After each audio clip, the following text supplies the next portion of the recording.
السلام علیکم ورحمۃ اللہ وبرکاتہ۔ بسم اللہ والصلاۃ والسلام علی رسول اللہ، اما بعد۔ ریاض الصالحین کی آج ہماری حدیث نمبر 65 ہے۔ حدیث آج کافی لمبی ہے تو انشاءاللہ ہم اس سے مسائل سمجھیں گے، خلاصہ بیان کریں گے۔ نبی علیہ الصلوۃ والسلام کی حدیث سے سیدنا ابو ہریرہ رضی اللہ تعالیٰ عنہ روایت کر رہے ہیں کہ نبی علیہ الصلوۃ والسلام سے انہوں نے سنا کہ بنی اسرائیل کے 3 لوگ تھے، 3 آدمی تھے جو بیمار تھے،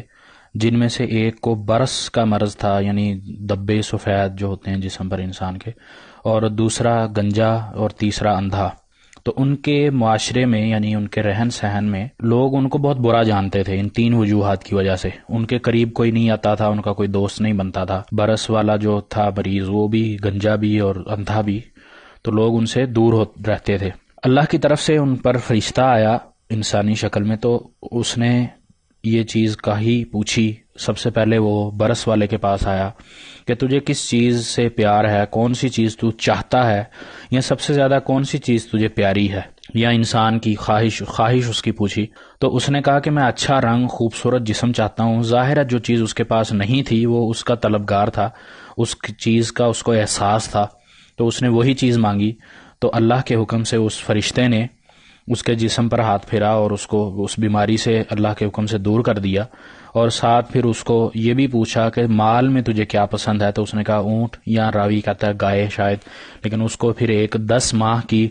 حاملہ اونٹنی دی گئی۔ اس پر برکت کی دعا کی اس فرشتے نے، اور وہاں سے وہ چلا گیا۔ اس کے بعد وہ گنجا جو مریض تھا اس کے پاس گیا، دوسرا آدمی، اس کے پاس بھی جا کر اس نے یہی سوال کیا، تو اس کا جواب بھی وہی پہلے والا کہ میرے سے لوگ نفرت کرتے ہیں میرے گنجے پن کی وجہ سے، تو میں چاہتا ہوں کہ میرے خوبصورت بال آ جائیں اور میرا یہ گنجا پن ختم ہو جائے، اور اس طرح میں لوگوں کی نفرت سے بچ جاؤں۔ تو اللہ کے حکم سے اس فرشتے کے ذریعے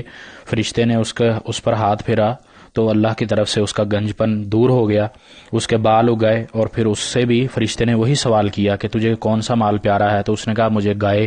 پسند ہے۔ تو اللہ کی طرف سے اس فرشتے کے ذریعے اسے بھی وہ گائے عطا کی گئی،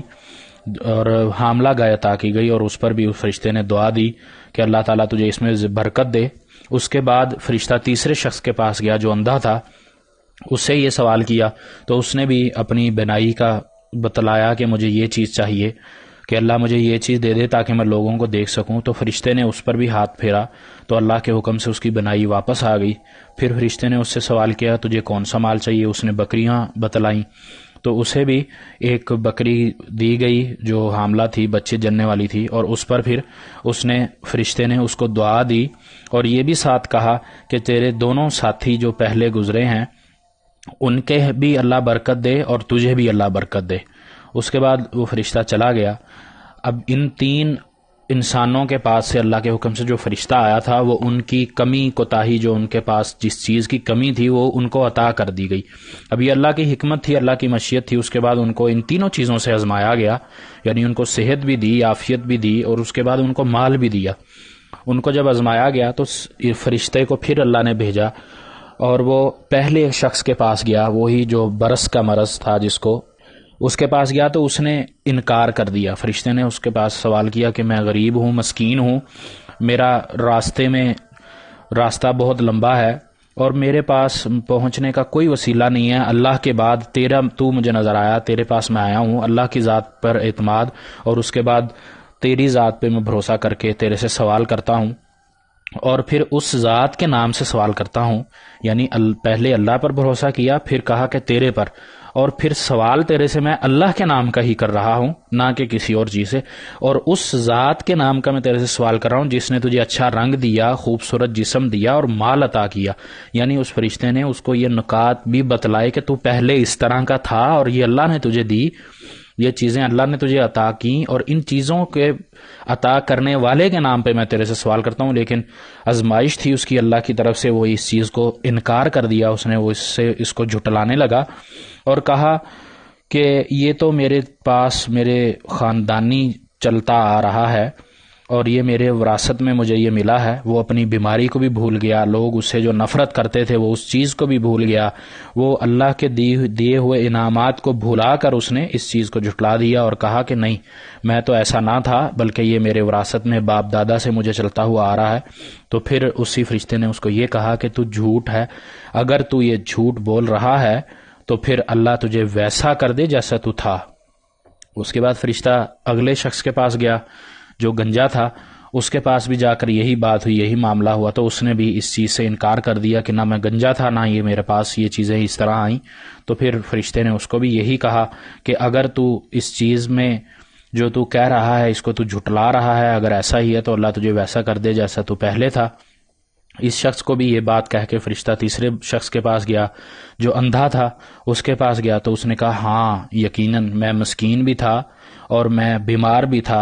اور اللہ نے مجھے یہ چیزیں دی ہیں، اللہ نے میری بنائی بھی لٹائی، مجھے آنکھیں دیں، میں نے لوگوں کو دیکھا، اور اللہ نے یہ مجھے مال بھی دیا، اور یہ مال اب یہ وادیاں بھری ہوئی ہیں، یہ جس طرح تجھے پسند ہے ان میں سے تو لے لے، میں اللہ کے لیے جو چیز تجھے دوں گا یا اللہ کے لیے جو چیز تو لینا چاہے گا میں اس میں بالکل دخل اندازی نہیں کروں گا، کوئی جھگڑا نہیں کروں گا، کوئی بات نہیں کروں گا، تجھے کوئی کسی چیز سے نہیں روکوں گا۔ تو اللہ کے نام لے کر، وہ اللہ جس نے مجھے شفا دی، جس نے مجھے مال دیا، اس کے نام کا تو نے سوال کیا ہے، تو میں اس کے نام کے لیے تجھے اپنے مال سے کوئی چیز لینے سے منع نہیں کرتا،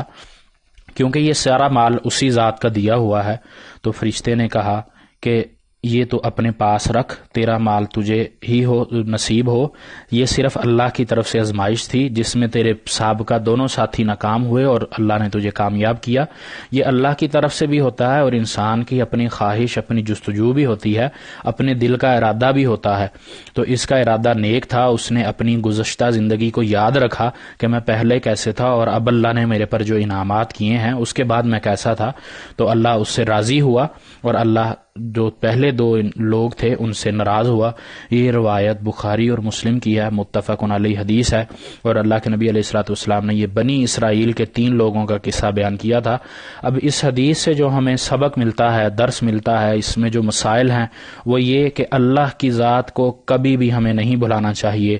ہمیں کسی چیز کی کمی ہے، کسی چیز کی ضرورت ہے، کسی چیز کی فراوانی، تو وہ اللہ کی ذات کی طرف سے ہی ہے۔ اللہ کی ذات کے علاوہ کوئی ہمارا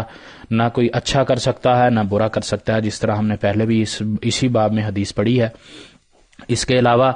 اللہ کی طرف سے جو انسان کو چیز دے دی جاتی ہے، بعض دفعہ انسان اللہ کو نعمتیں بہت زیادہ دے کر آزماتا ہے، بعض دفعہ نعمتیں کم کر کے آزماتا ہے، تو اس میں کامیاب انسان وہ ہے جو نعمتوں کی زیادتی پر اللہ کا شکر ادا کر کے اللہ کے راستے میں ان کو خرچ کرے، وہ کامیاب ہے، اور جو نعمتوں کی کمی میں اللہ کا شکر ادا کر کے اللہ سے اس کا سوال کرے وہ بھی کامیاب ہے۔ تو جو ان دونوں پوزیشنوں میں، ان دونوں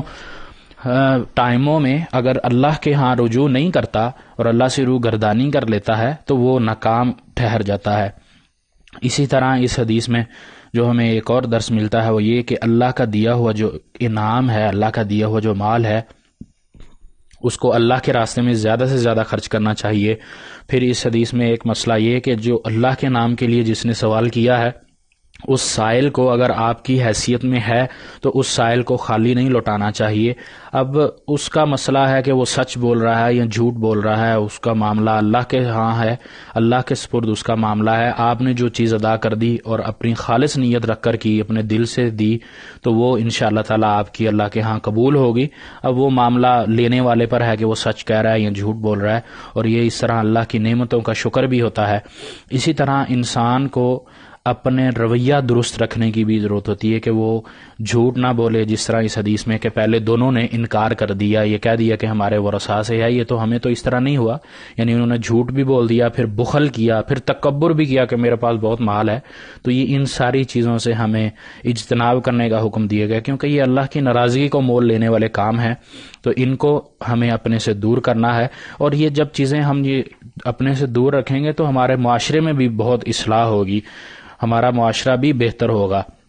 پھر اس حدیث میں ایک اہم ترین مسئلہ جو ہے وہ یہ ہے کہ اللہ جسے چاہتا ہے دیتا ہے، جس طرح چاہتا ہے دیتا ہے، اور جسے چاہتا ہے نہیں دیتا، جسے چاہتا ہے دے کر لے لیتا ہے اور جسے چاہتا ہے نہ دے کر آزماتا ہے۔ تو یہ اللہ کی قدرت ہے، اللہ کی شان ہے، اللہ کی مشیت ہے، تو اس پر ایمان لانا بھی ہمیں ضروری ہے۔ اور اللہ وہ ذات ہے جس سے کوئی سوال بھی نہیں کر سکتا۔ اللہ تعالیٰ سے دعا ہے کہ اللہ تعالیٰ ہمیں صحیح سمجھ کر عمل کرنے کی توفیق عطا فرمائے اور ہمیں آزمائشوں سے اور اس طرح کے امتحانات سے بھی بچائے اور دنیا اور آخرت میں ہمارے لیے بھلائی کا سامان پیدا کرے اور ہمیں اپنے راستے میں اپنے لوگوں کی، انسانوں کی بھی مدد کرنے کی توفیق دے، اور ہمیں ہر عمل میں اخلاص اور نیت کا اچھا ہونا یہ پیدا کر دے، اور ہمارا معاملہ ان لوگوں کے ساتھ کر دے جن کے بارے میں اللہ نے رضی اللہ عنہ و رضوا عنہ کہا. یا یہ جو تیسرا شخص ہے جو اللہ کے ہاں سرخرو ہو گیا، جو آزمائش میں کامیاب ہو گیا، اللہ تعالی ہمارا معاملہ بھی ان کے ساتھ کر دے. وما توفیقی الا باللہ علیہ توکلت